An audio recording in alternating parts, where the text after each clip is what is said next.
Chapter 25. Move on to the West. When Janetta Richards made a short trip to Preston, England in August 1837, her friends Anne and Thomas Walmsley had much to say about a group of missionaries from America. Anne had been sick for years, slowly wasting away until she was little more than skin and bones.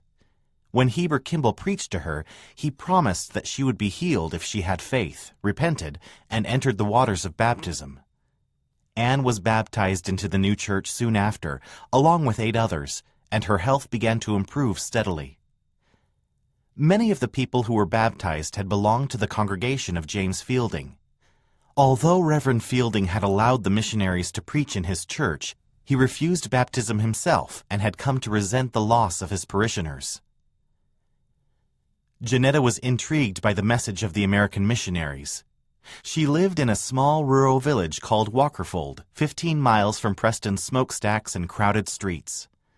Her own father was a Christian minister in the village, so she had grown up with the Word of God in her home. Now, only weeks away from her 20th birthday, she was curious to learn more of God's truth. When she visited the Walmsleys, she met Heber and was struck by what he said about angels, an ancient record written on gold plates, and a living prophet who received revelations from God, like prophets of old. Heber invited Janetta to hear him preach that evening. She went and listened and wanted to hear more. The following day, she heard him preach again and knew his words were true. The next morning, Janetta asked Heber to baptize her.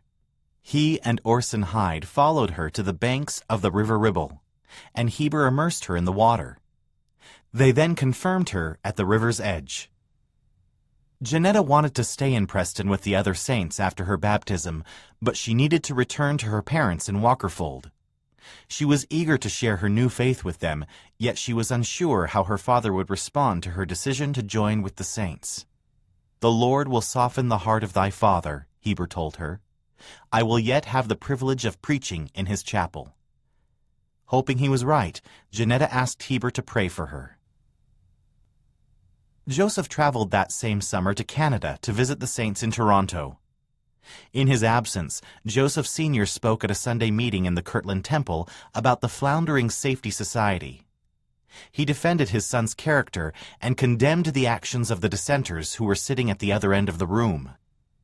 As the patriarch addressed the saints, Warren Parrish stood and demanded to speak.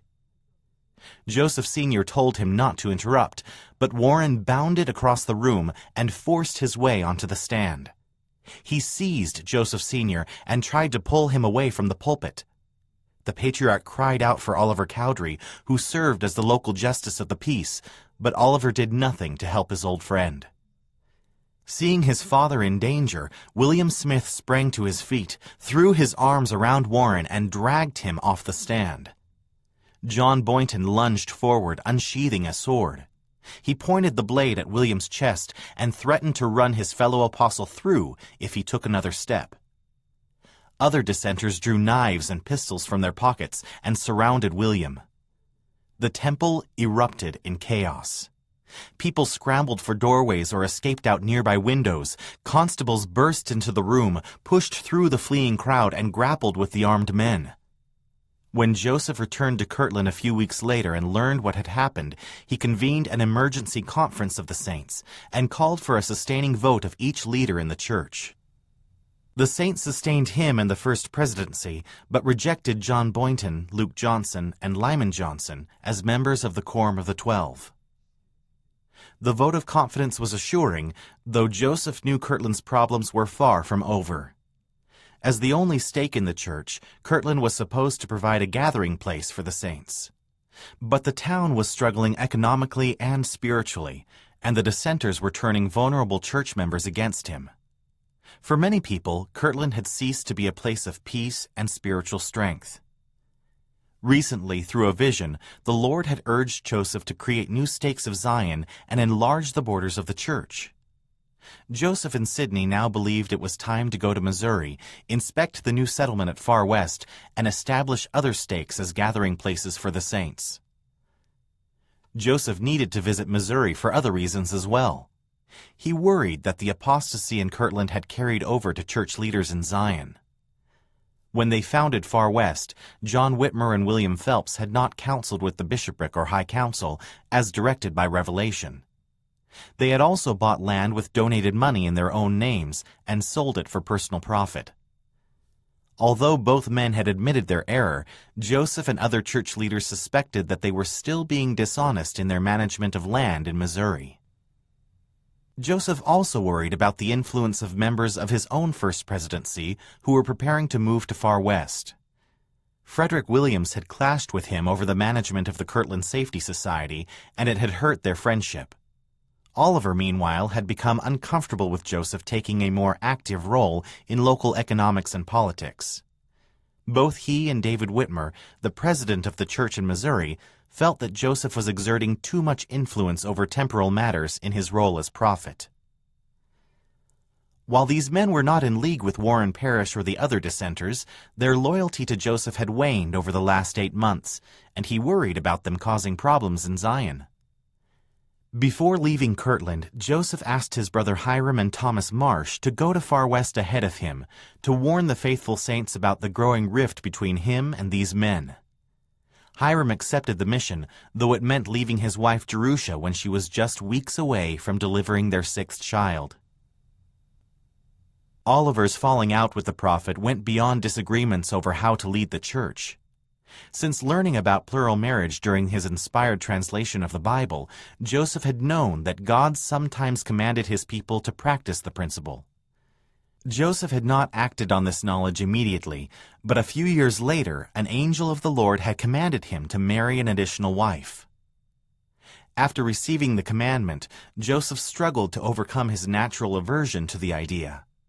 He could foresee trials coming from plural marriage, and he wanted to turn from it. But the angel urged him to proceed, instructing him to share the revelation only with people whose integrity was unwavering. The angel also charged Joseph to keep it private until the Lord saw fit to make the practice public through his chosen servants. During the years Joseph lived in Kirtland, a young woman named Fanny Alger worked in the Smith home. Joseph knew her family well and trusted them. Her parents were faithful saints who had joined the church in its first year. Her uncle, Levi Hancock, had marched in the camp of Israel. Following the Lord's command, Joseph proposed marriage to Fanny with the help of Levi and the approval of her parents.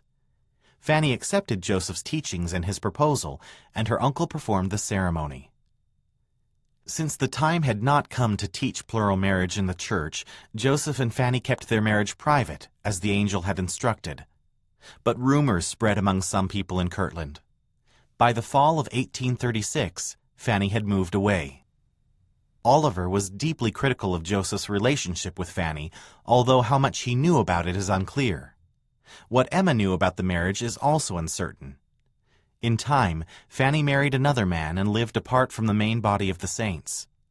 Later in life, she received a letter from her brother asking about her plural marriage to Joseph.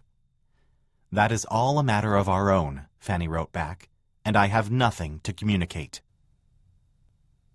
In the fall of 1837, as Joseph and Sidney left for Far West, Wilford Woodruff was living as a missionary among fishermen and whalers on the Fox Islands in the northern Atlantic Ocean. He and his companion, Jonathan Hale, had arrived on one of the weather-beaten islands in the final weeks of August. Neither of them knew much about the place, which was covered in shaggy evergreen trees, but they wanted to help fulfill Isaiah's prophecy that the Lord's people would gather from the islands of the sea. Before the two men left Kirtland, some of the dissenters had tried to discourage Jonathan from going to the Fox Islands, predicting that he would not baptize anyone there. He did not want to prove them right. Wilford and Jonathan had already been working together for several months. After leaving Kirtland, they had tried to share the gospel with Wilford's family in the state of Connecticut, but only his uncle, aunt, and cousin were baptized. Phoebe Woodruff had joined them soon after, and they had journeyed up the coast to her parents' home in Maine, where she was now staying while they continued their mission. One of Wilford and Jonathan's first contacts on the islands was a minister named Gideon Newton. Wilford and Jonathan shared a meal with his family and gave him a Book of Mormon. Afterward, the missionaries went to his church and Wilford preached from the New Testament. Over the next few days, Wilfred and Jonathan preached daily, often in schoolhouses. They found the people on the islands to be intelligent, hardworking, and kind. Gideon and his family attended most of their meetings. The minister studied the Book of Mormon and felt the Spirit testify of its truth, but he did not know if he could accept it, especially if it meant giving up his congregation. One morning, after more than a week on the islands, Wilfred preached a sermon to a large congregation at Gideon's church. The sermon's warm reception worried the minister, who confronted the missionaries later that day. He told them that he had read quite enough of the Book of Mormon and could not accept it. He planned to use what influence he had on the islands to put a stop to their preaching. Gideon went to the church to preach his own sermon, leaving Wilfred and Jonathan in doubt about their future success on the island. But when Gideon arrived at his church, he found it empty. No one had come to hear him preach. That night, Wilfred and Jonathan stayed in the home of a sea captain named Justus Eames and his wife Betsy. The Eameses took interest in the missionaries' message, and after one Sunday meeting, Wilfred invited them to be baptized. To his joy, they accepted. Turning to Jonathan, Wilfred recalled how the Kirtland dissenters had predicted their failure on the islands. "Go and baptize him," Wilfred said, pointing to Justus, "and prove those men false prophets." Going about his work in Far West, Hyrum waited for his brother's arrival, hoping every day that Joseph would bring word from Jerusha. Hyrum and Thomas had found Far West thriving. The saints had surveyed wide streets and spacious city blocks for houses and gardens. Children laughed and played in the streets, dodging the horses, wagons, and carts that rumbled past them. The town had houses and cabins, a hotel, and several shops and stores, including a bishop's storehouse. At the center of town was a site for a temple. Joseph and Sidney rode into Far West in early November, but they had no news for Hyrum. When they left Kirtland a few weeks earlier, Jerusha had not yet given birth. Joseph quickly convened a conference in Far West to discuss ways to expand the settlement for future growth. He and Sidney could see that the area had room for the saints to gather and grow without crowding neighbors and risking more violence. At the conference, Joseph announced their plans for expansion and postponed further work on the new temple until the Lord revealed his will concerning the building. The prophet also called for a vote of the saints in Far West to sustain church leaders. This time, Frederick Williams was removed from his office in the First Presidency, and Sidney Rigdon nominated Hyrum to fill the vacancy. The saints approved the nomination. A few days later, Hyrum received the long-awaited news in a letter from Kirtland, but it was written by his brother Samuel, not Jerusha. "Dear Brother Hyrum," it began, "this evening I sit down to write to you to perform a duty, knowing that every reasonable man wants to know exactly the state of his family." Hyrum's eyes moved back and forth across the page. Jerusha had delivered a healthy baby girl, but the labor had left her weak. The Smith family tried to nurse her back to health, but she had passed away after a few days. Hyrum and Joseph immediately began preparing to return to Kirtland. Before departing, Joseph met privately with Thomas and Oliver. They talked about Oliver's objections to Joseph's marriage to Fanny Alger, but their differences remained unresolved. Finally, Joseph extended his hand to Oliver and said he wanted to drop any disagreement that had come between them. Oliver shook his hand, and they parted ways. Joseph, Sidney, and Hyrum arrived back in Kirtland a few weeks later. In the homes of relatives, Hyrum found his 5 children still mourning the sudden loss of their mother, who lay buried in a cemetery beside the temple. With his new responsibilities in the First Presidency, Hyrum had no idea how he would care for them on his own. Joseph encouraged his brother to marry again and recommended Mary Fielding. She was kind, well-educated, and committed to the church. She would be an excellent companion for Hyrum and a caring mother for his children. Hyrum proposed to Mary a short time later. At 36, she had received more than one marriage proposal in her life, but she had always declined them. Once her mother had warned her never to marry a widower with children. If she agreed to marry Hyrum, she would instantly become a mother of 6. Mary considered the proposal and accepted. She already admired the Smith family, thought of Joseph as a brother, and respected Hyrum for his humility. They were married the day before Christmas. Many saints were relieved to have Joseph back in Kirtland, but any hope that he could restore harmony to the church soon evaporated. Warren Parrish, Luke Johnson, and John Boynton were meeting weekly with Grandison Newell and other enemies of the church to denounce the first presidency. Former stalwarts like Martin Harris soon joined them, and by the end of the year, the leading dissenters had organized a church of their own. A short time later, Vilate Kimball wrote her husband in England about the state of the church in Ohio. Knowing Heber's love for Luke Johnson and John Boynton, who had been his fellow quorum members, Vilate hesitated to tell him the terrible news. "I have no doubt but it will pain your heart," she wrote Heber. "They profess to believe the Book of Mormon and Doctrine and Covenants, but in works deny them." At the end of the letter, Marinda Hyde added a note to her husband, Orson.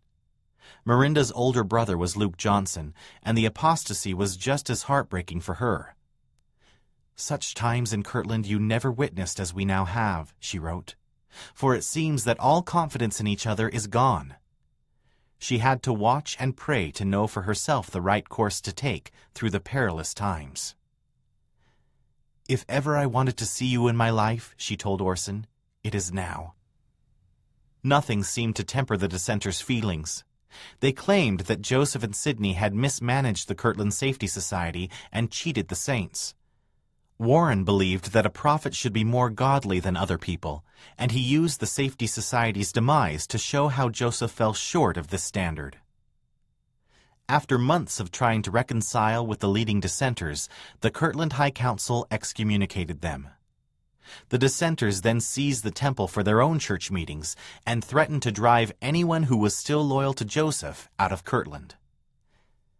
Vilate believed the dissenters were wrong to turn away from the saints, yet she felt sorrow for them rather than anger.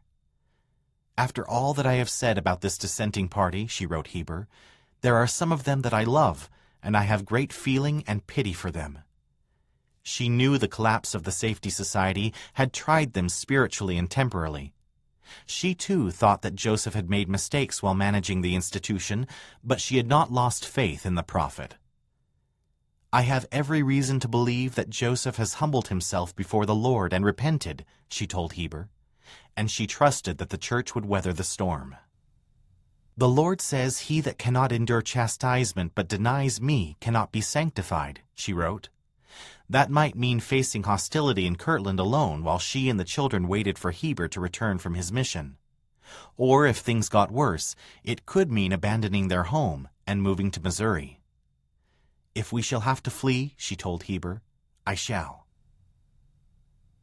The Kirtland dissenters grew more bitter and aggressive as the new year dawned. Threats of mob violence hung over the church, and debt and false legal charges hounded the prophet. Soon a local sheriff, armed with an arrest warrant, began searching for him. If caught, Joseph could face a costly trial and possibly imprisonment. On January 12, 1838, the prophet sought the Lord's help and received a revelation. "Let the presidency of my church take their families," the Lord instructed, "and move on to the west as fast as the way is made plain." The Lord urged Joseph's friends and their families to gather to Missouri as well. "Be at peace among yourselves, O ye inhabitants of Zion," he declared, "or there shall be no safety for you." The Smiths and Rigdons planned their escape immediately. The two men would slip out of Kirtland that night, and their families would follow a short time later in wagons. That night, well after darkness had fallen over Kirtland, Joseph and Sidney climbed onto their horses and rode out of town. They traveled south until morning, covering nearly 60 miles. When their horses were spent, the men stopped to wait for their wives and children. Neither Joseph nor Sidney expected to see Kirtland again. When their families arrived, the men joined them in their wagons and set out for far west.